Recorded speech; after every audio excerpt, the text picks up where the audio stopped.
डुमरी के वर्तमान विधायक जयराम महतो को अक्सर टारगेट करते रहते हैं, ऐसा क्यों?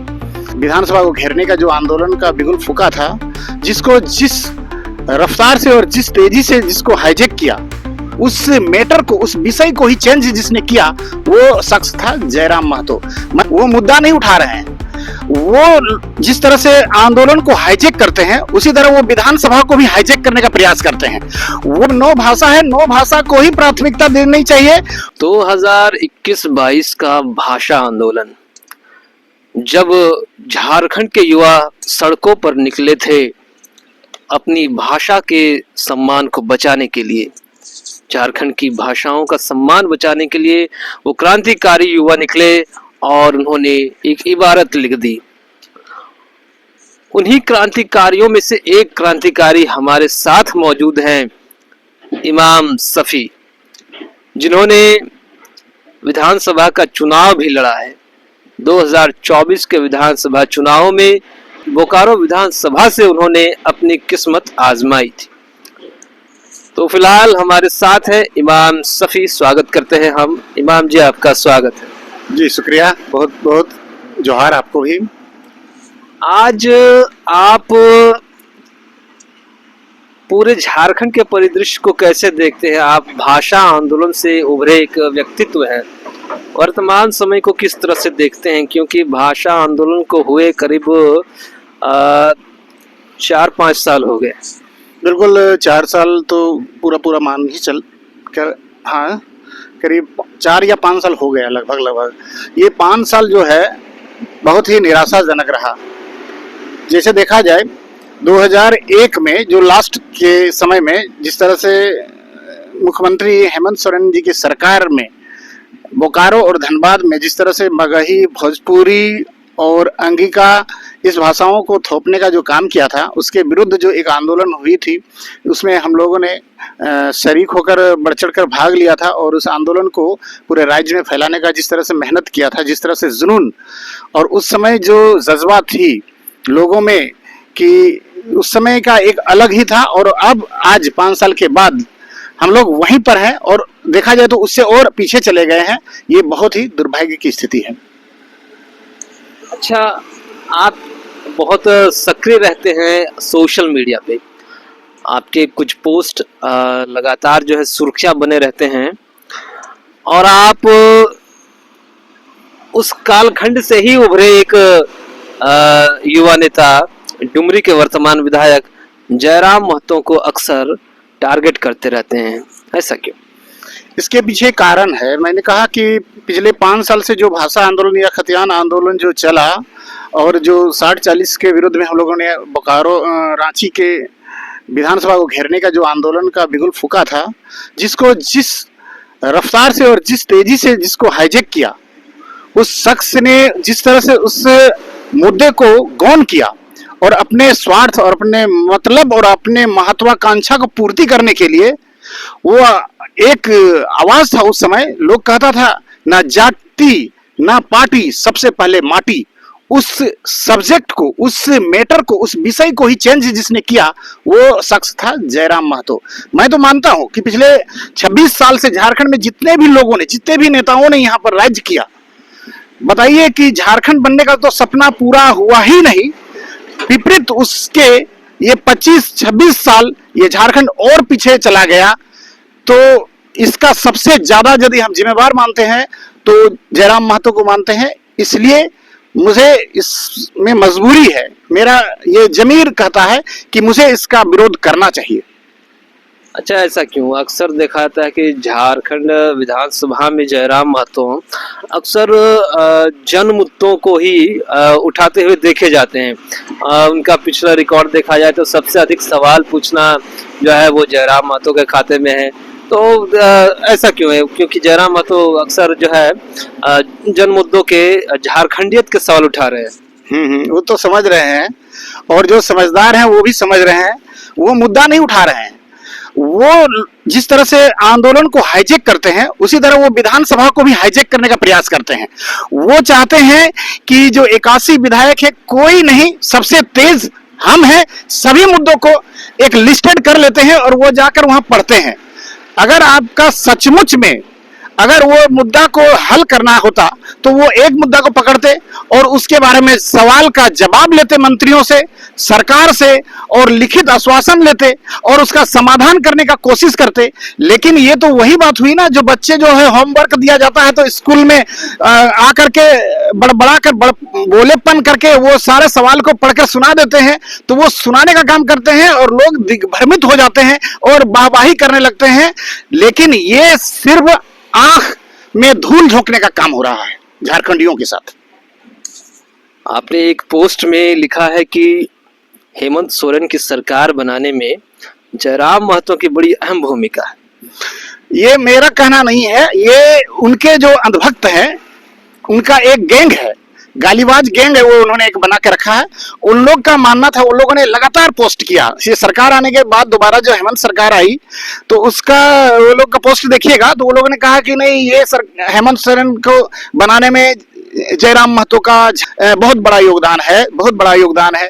तो मैं कहना चाहता हूं कि तब तो ये जो सरकार है, जो मुख्यमंत्री हेमंत सोरेन की जो सरकार है, उसकी विफलता का ज्यादा से ज्यादा या पहला श्रेय तो इसी को जाता है, इसीलिए इसे टारगेट करना भी बहुत जरूरी हो जाता है।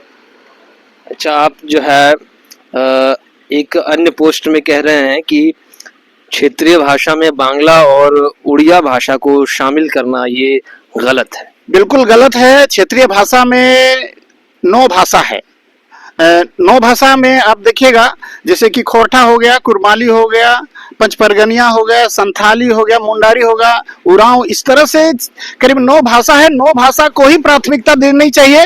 वो उड़िया और बंगाली को इसलिए मैं कहना चाहता हूं कि ये क्षेत्रीय भाषा में उसको इसलिए नहीं रखना चाहिए क्योंकि उसके एवज से मैं उन छात्रों को भी कहना चाहूंगा कि बंगाली भाषी काफी है यहाँ पर और उड़िया भाषा बोलने वाले भी लोग काफी हैं। मैं उनका सम्मान करता हूँ, बोलना भी चाहिए अपना भाषा, लेकिन नियुक्ति में, विशेष करके नियुक्ति में, अगर पूरा उड़िया के भाषा के नाम से एक उड़ीसा राज्य है, आप समझ सकते हैं, तो इस भाषा को यदि आप रख देते हैं तो पूरा उड़ीसा के स्टूडेंट को यहाँ फॉर्म भरने का मौका मिलेगा और यहाँ के जो उड़िया भाषी है उनका बहुत बड़ा नुकसान होगा और झारखंड भाषियों का भी नुकसान होगा। इसी तरह बंगाली भाषा को रखने से बंगाल भाषी के लोग यहाँ आएंगे और यहाँ की नियुक्ति में वो कब्जा जमा लेंगे, क्योंकि यहाँ जो बंगाली बोलने वाले हैं वो दूसरा भाषा लेकर भी नौकरी ले सकते हैं, लेकिन बंगाली भाषा में वो बंगाल के बंगालियों से ये पिछड़ जाएंगे और उनका भी नुकसान होगा। मैं इसलिए पूरे झारखंड वासियों के हित को ध्यान में रखते हुए मैं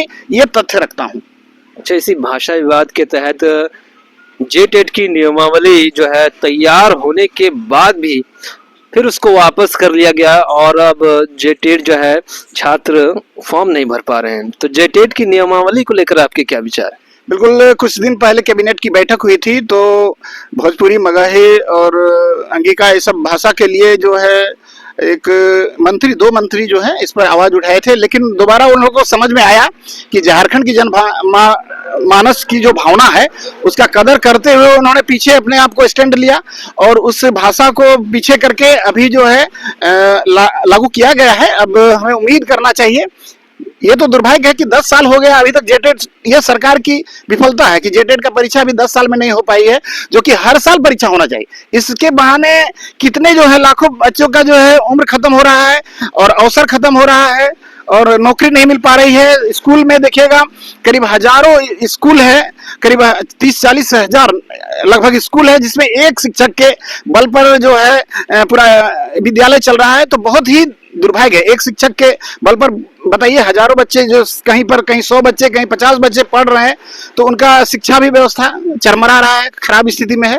तो झारखंड में ये दुर्भाग्य है, ये सरकार की विफलता है। हाल ही में संपन्न हुए जेट में कुव्यवस्था देखने को मिली है, जहां 2 सेंटर में एग्जाम्स को रद्द कर देना पड़ा, बोकारो में और रांची में। तो क्या जेट की एग्जाम भी कुव्यवस्था की भेंट चढ़ जाएगी? बिल्कुल भेंट चढ़ती ही है। जेपीएससी द्वारा ली गई ये परीक्षा है और जेपीएससी वाला जो भी एग्जाम हुआ है 2022 से 2002 से जेपीएससी की स्थापना हुआ है। जेपीएससी का जब से स्थापना हुआ तब से एक शख्स जो है वहां पर आप देखिएगा, उसका जो वकील है संजय पिपरवाल, वो वकील है जेएसएससी और जेपीएससी का, वो उसी समय से ये सीट पर बैठा हुआ है और जो पदाधिकारी है उसी के लॉबी के द्वारा बाहरी लॉबी के द्वारा यहाँ पर सीटों में कब्जा, जेपीएससी और जेएसएससी में बाहरी लोग का वहां पर अधिकारी देखिए, कर्मचारी देखिए, वहां दूसरे लोगों का कब्जा है। उसके द्वारा ली गई हर परीक्षा विवादित होगी और हो रही है लगातार। 2010 से जेपीएससी का जो है करीब 18 परीक्षाओं का सीबीआई जांच चल रहा है और अभी तक कोई न्याय नहीं मिला। उन पदाधिकारी नौकरी कर रहे हैं, अब रिटायर की स्थिति में आ गए हैं, लेकिन सीबीआई जांच का कोई अता पता नहीं है, कोई कार्रवाई नहीं है। और भ्रष्ट अधिकारी, और सीबीआई ने ये कहा भी है, माना भी है कि उन लोगों का नंबर बढ़ा बढ़ा करके, जैसे राधा कृष्ण किशोर का भाई, खुद सुदेश महतो का खुद भाई मिथिले, ये तो तमाम जो है पदाधिकारी वहां गलत तरीके से नौकरी कर रहे हैं और भ्रष्टाचार को झारखंड में फैला रहे हैं। एक अहम सवाल है कि जिस तरह से झारखंड सरकार ने स्थानीय लोगों के लिए 75% आरक्षित किया था, लेकिन उसको फिर हाईकोर्ट में चुनौती दी गई और वो मामला अभी ठंडे बस्ते में है। बिहार में यही बिल्कुल एक मामला, एक निर्णय सामने आया है जिसमें वहाँ के स्थानीय ठेकेदारों को ही 50 लाख से 50 करोड़ तक का ठेका देने की बात चल रही है। ऐसा मतलब झारखंड के परिप्रेक्ष्य में इसको कैसे देखते हैं? झारखंड और बिहार में बहुत ही अंतर है। बिहार से टूटकर जब झारखंड बना तो मैं देखता, थोड़ा सा विस्तार से देखना चाहेंगे तो यहाँ जो है झारखंड अलग हुआ है, लेकिन राजनीतिक तौर पे सिर्फ अलग हुआ है, प्रशासनिक तौर से अलग नहीं हो पाया। क्योंकि यहाँ जो भी पदाधिकारी थे सब बिहार मानसिकता के थे और बंगाल मानसिकता के थे, और उड़ीसा और तमाम यूपी दिल्ली के लोग जो यहाँ नौकरी कर रहे थे वही बड़े बड़े पोस्ट पर आज भी काबिज हैं। और उन लोग का लॉबी बहुत ज्यादा मजबूत है। वो नहीं चाहते हैं कि यहाँ के लोगों को ठेका मिले, यहाँ के लोगों को रोजगार मिले, यहाँ नौकरियां हो, यहाँ के हित में कोई परीक्षा हो। इसीलिए ऐसा होता है। यहाँ यदि सरकार ने नियमावली भी बनाया तो कोर्ट के द्वारा, क्योंकि वहां भी इन लोग का लॉबी, मैंने अभी कहा ना, संजय पिबरवाल एक वकील हैं जेपीएससी और जेएसएससी में, पिछले 22 से 24 साल से ये जमे बैठे हैं। उनका लॉबी इतना मजबूत है कि वो लोग किसी को यहाँ पर पेट बनाने नहीं देते हैं, और जो भी झारखंड के हित में कोई भी काम होता है तो वो लोग अडंगा लगा देंगे कोर्ट के द्वारा या कहीं के द्वारा, उसको रद्द करा देंगे। इसीलिए ऐसा हो रहा है।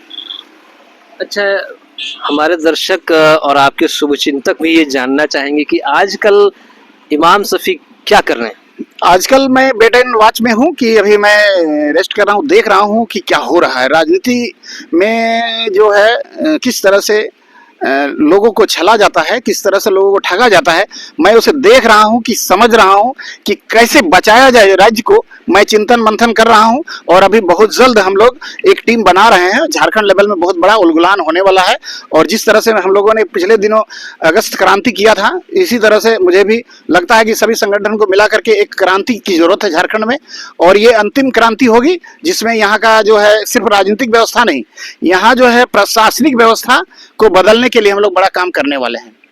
जी, 2029 विधानसभा चुनाव की तैयारी चल रही है? बिल्कुल तैयारी चल रही है और हम लोग उसका रणनीति बना रहे हैं कि कैसे क्या हो। लेकिन मुझे नहीं लगता है कि राजनीति से कुछ होगा।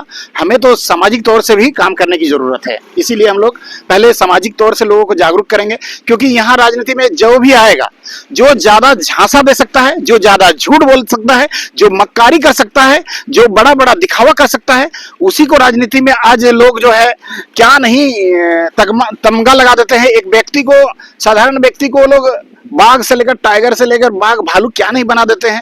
तो यहाँ पर जो है राजनीतिक समझ लोगों का अभी नहीं है, नेता चुनना नहीं जानते हैं। यहाँ पढ़े लिखे, आपने देखा बिहार में जो प्रशांत किशोर को एक भी सीट नहीं मिला, उनका जो बड़े बड़े अच्छे अच्छे लोगों को खड़ा किया था, एक भी वोट नहीं मिला। तो आप समझ सकते हैं कि लोग कितने जागरूक हैं। हमें सबसे पहले तो लोगों को सामाजिक तौर पे और ये राजनीतिक तौर पे जागरूक करना बहुत जरूरी है। जी, आप एक शिक्षक भी हैं और राजनीति में सक्रिय हैं, सामाजिक कार्यों में भी सक्रिय हैं।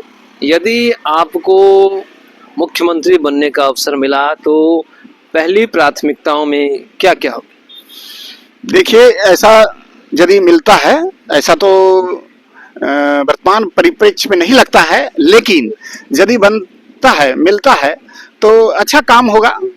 जो मैं बड़ा बड़ा बोल नहीं सकता, मैं तो चाहूंगा कि जल जंगल जमीन की जो बातें ये सरकार करके आती है, तो सबसे पहले तो जल जंगल जमीन का ही बात होगी, और जमीन के स्तर पर काम होगा, गरीब का काम होगा, मजदूर का काम होगा, आज मजदूर दिवस भी है, तो मजदूरों का काम होना चाहिए, शोषित वंचित वर्ग का काम होना चाहिए और सामाजिक समरसता का काम होना चाहिए, प्रेम और सद्भावना की काम होनी चाहिए, संवेदनशील होना चाहिए।